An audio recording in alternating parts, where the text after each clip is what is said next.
బాలనగర్ దగ్గర ఒక పెద్ద కంపెనీ చేస్తున్నారండి. హైవేకి అతి దగ్గరలో వాకబుల్ డిస్టెన్స్. అసలు ఒక అపార్ట్మెంట్, గేటెడ్ కమ్యూనిటీ అపార్ట్మెంట్కి ఇచ్చే క్లబ్ హౌస్ అక్కడ కడుతున్నారండి. ఓకే. చాలా పెద్ద క్లబ్ హౌస్కి అంత ఇన్వెస్ట్ చేస్తున్నారు.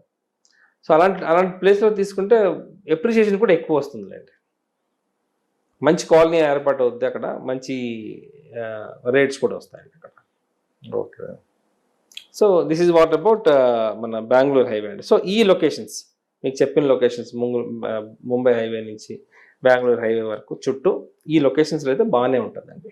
ఒకప్పుడు ఓవరాల్లో మిస్ అయిన వాళ్ళు ఈ లొకేషన్స్లో ఇన్వెస్ట్ చేస్తే నేను చెప్పిన లొకేషన్స్లో ఆ గ్రోత్ని చూడబోతున్నారు. అంటే ఫాస్ట్ గ్రోత్ ఎక్కడ ఉండబోతుంది? ఫాస్ట్ గ్రోత్ అయితే ముంబై అండి. ఫస్ట్ ముంబై, రెండోది శ్రీశైలం సాగర్ అండి, అంటే అటు మాల్, కుర్మిత్తు మాల్, ఇక్కడ అమంగల్, అగైన్ బెంగళూరు హైవే దగ్గర మనకి షాద్ నగర్, బాలనగర్, రాజాపూర్, ఇవన్నీ బాగా గ్రో అవుతాయండి.